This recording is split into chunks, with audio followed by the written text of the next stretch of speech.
Well, the U.S. Navy intercepted a massive Iranian arms shipment last week that was headed to rebels in Yemen. This is a third such seizure by U.S. forces in recent weeks, indicating the Iranians are pouring more funds into their military ventures now that they can sell more of their own oil. Thanks to the lifting of sanctions under the nuclear deal, Iranians are now selling more than 2 million barrels of oil a day, and they're buying a lot of weapons with that money. Joining me now, Fox News military analyst General Jack Keane. General, good to see you. So Yemen, for those who don't know, is generally kind of a proxy fight where you have the Iranians on the side of the rebels and the Saudis on the side of the government. I guess we're on the Saudi side, right? You know, absolutely. This is a pattern of behavior the Iranians have followed since the Islamic State of Iran was formed in 1980. They used their proxies to conduct terrorism and also to be fighters to overthrow regimes. They did this successfully in Lebanon. They are supporting the Assad regime in Syria. They are supporting their own interests in Iraq using the proxies of the Iraqi Shia militia. And now in Yemen, we see them using the Houthis. This has been a successful campaign for them for 35 years, and they are taking the gloves off, and they are about it again. Well, are we in danger of getting sucked into a proxy war? I mean, this is a third shipment we've seized. Well, we're doing absolutely the right thing here, and kudos to the Navy and the intelligence system. I'm certain it's also helping to feed them, the Central Intelligence Agency, et cetera. Clearly stopping them from arming their proxy is a big deal. We clearly want Yemen stabilized. We were forced to retreat from Yemen, David. Yeah. We had a special operations base there where we were conducting operations against ISIS and also against the Al-Qaeda. We had to close our embassy. We had to close our military base and leave. Now we want this government return to power and to stabilize it. But listen, the message here is the nuclear deal was struck in July of last year. Since that time, the Iranians have taken their gloves off. They have returned to their previous behavior. And their behavior is their strategic goal since they stated since 1980, and that is to dominate and control the region. Well, yes, they're going to Go ahead. Yeah, I was just going to say the irony is that the nuclear deal that we signed on to gave them a lot more money to play with, and some of that is clearly being used here. I just want to ask you to respond to one thing, because we had General Mike Flynn on, Brett Baird did on a show that we did Friday. He said something pretty provocative about our commander-in-chief. I just want to play that so I can get your reaction, if you don't mind. Go ahead and play the sound. I think that he sees the military actually as something that is more dangerous to the world. And I think that he looks at us, I actually do. I think that he looks at the United States military and sees it as a threatening application around the world than actually as a useful tool. Now, that's a pretty provocative statement, General. Do you agree or disagree? Yeah, I agree in part. I mean, I think the Obama doctrine, if you want to call it that, he has looked at the role of the United States differently than any president we've had since World War II, whether they be a Democrat or a Republican. And he does not see that the United States should be operating in the world to assist and lead global security and global stability and help also to create economic prosperity.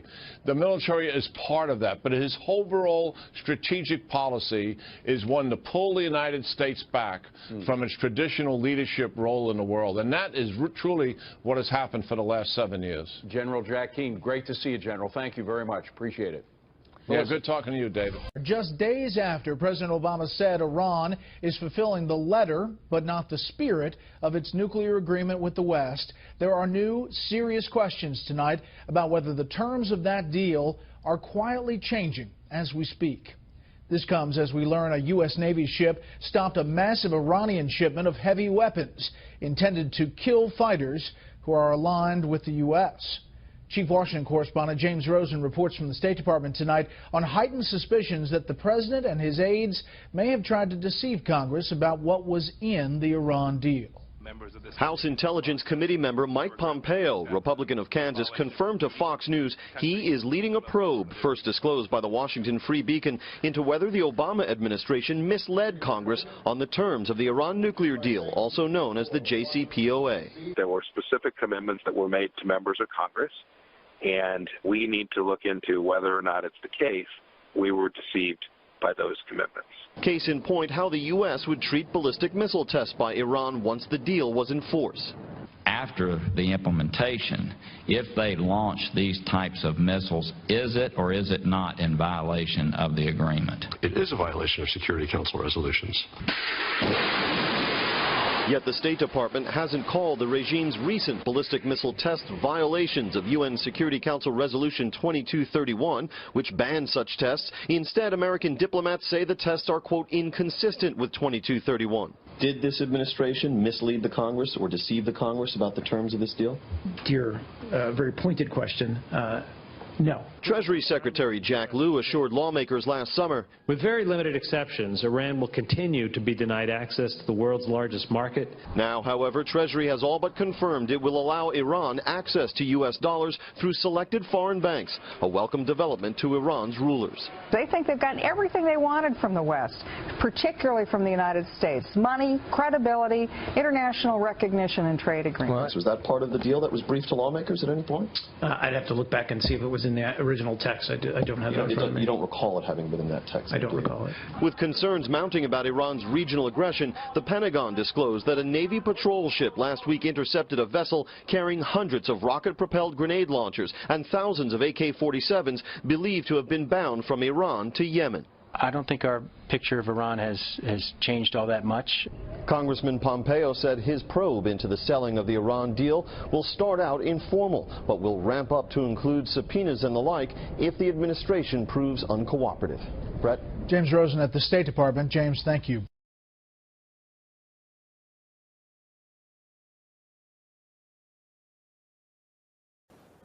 With Palmyra retaken, pro-government forces are pressing ahead with their campaign to cut off ISIS supply routes through the oil and gas-rich desert around the city. Last week, with Russian air support, they swiftly retook the nearby town of Al-Quryatain, in ISIS hands since last spring. Pakistan's prime minister is vowing to eliminate the terrorist responsible for an Easter Sunday attack targeting Christians that ended up killing almost 3 times as many Muslims. All told, at least 70 were killed in that attack. Correspondent Connor Powell looks at what happened. A day of celebrations for Pakistan's small Christian community quickly turned to tragedy after an attacker detonated a bomb filled with nails near a children's playground on Easter Sunday. The explosion was very loud. As we rushed over here, we saw a pool of blood and people laying here. There was no proper security here. At least 70 people were killed, more than 300 wounded, many women and children. Jamaat-ul-Ahrar, a Taliban faction who pledged allegiance to ISIS, claimed responsibility, saying they were specifically targeting Christians, though most of the victims were in fact Muslims. This weekend's violence, the deadliest in Pakistan since the massacre of 134 schoolchildren in Peshawar more than a year ago. That attack prompted a government crackdown on Islamic militants, who proved again they are seemingly able to strike when and where they want. Today, Pakistan began observing 3 days of mourning. In Lahore, businesses and schools were closed, while security forces protected government buildings in the capital city, Islamabad. Thousands of Islamic supporters took to the streets Monday to protest the government and demonstrate against the execution of a Pakistani police officer who shot and killed a Christian governor 5 years ago. Pakistan's military has long differentiated between good militants who strike in Afghanistan and bad militants who attack in Pakistan. And despite U.S. efforts to convince Islamabad to end this policy, Pakistan's military shows no willingness to do so. Brett? Connor Powell in our Middle East newsroom. Connor, thank you.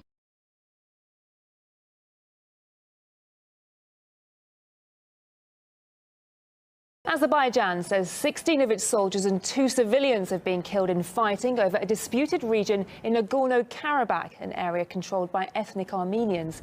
It comes as the country's defense ministry blamed the Armenian military for artillery attacks they say are continuing. The situation around the Nagorno-Karabakh conflict is to be discussed by mediators in Vienna on Tuesday during a meeting of the OSCE's Minsk group, which is co-chaired by France, Russia and America.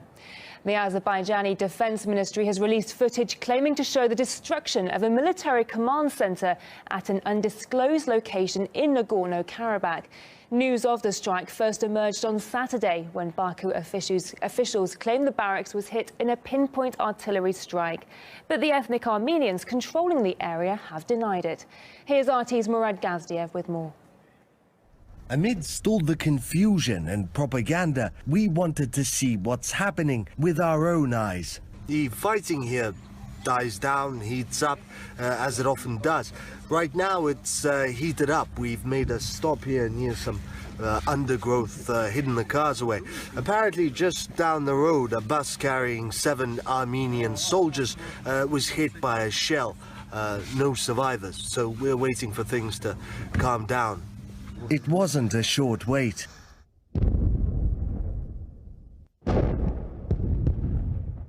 Eventually we got going. Notice the scorch marks in the fields. This was filmed seconds after an Azerbaijani Grad rocket impacted just a few hundred meters from us, prompting everyone to take cover at a nearby military site.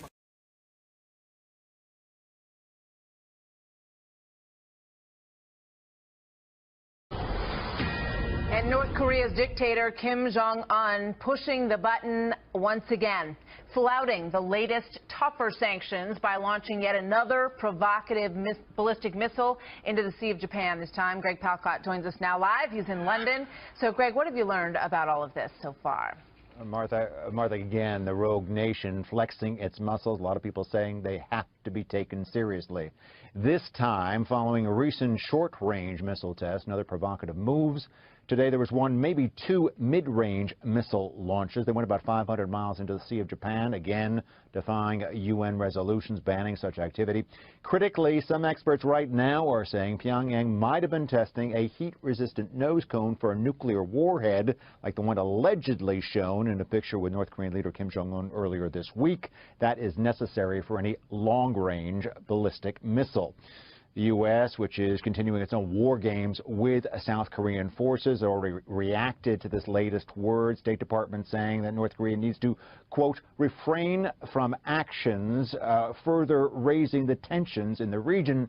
Very diplomatic language, Martha, in recent weeks, which have heard North Korean leader Kim Jong-un say that he wants to strike America with nuclear weapons. He's talking about Manhattan with lots of bellicose language. Now, they also have a student, Otto Warmbier, a UVA student who was studying in China, now in a labor camp in North Korea. What's the latest on that, Greg? Yeah, we're getting a little bit more information about that. Let's remind our viewers what happened on Wednesday.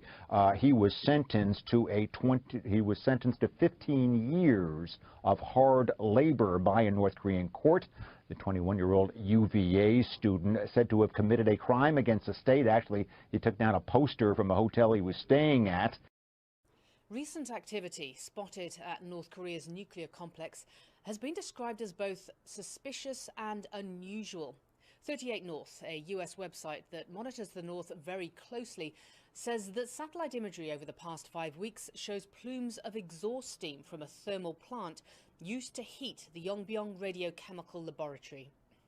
38 North says it's not clear if Pyongyang is trying to harvest weapons-grade plutonium from spent nuclear fuel, but US intelligence chief James Clapper testified in February that North Korea has been operating the plutonium production reactor long enough that it could begin to recover plutonium within a matter of weeks to months.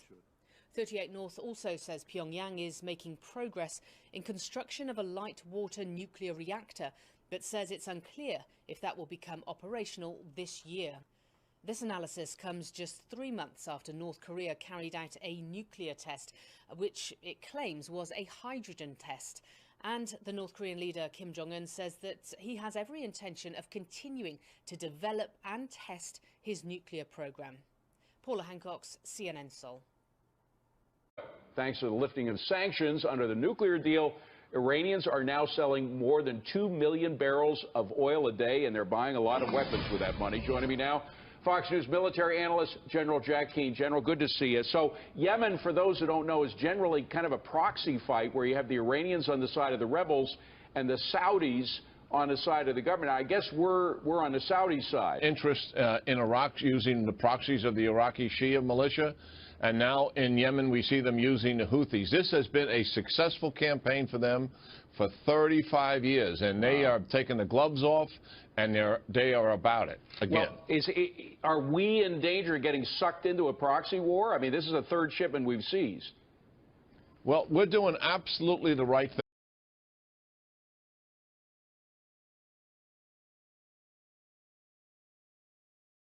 Well, the U.S. Navy intercepted a massive Iranian arms shipment last week that was headed to rebels in Yemen. This is a third such seizure by U.S. forces in recent weeks, indicating the Iranians are pouring more funds into their military ventures now that they can sell more of their own oil. Here, and kudos to the Navy and the intelligence system. I'm certain it's also helping to feed them, the Central Intelligence Agency, etc. Clearly, stopping them from arming their proxy is a big deal.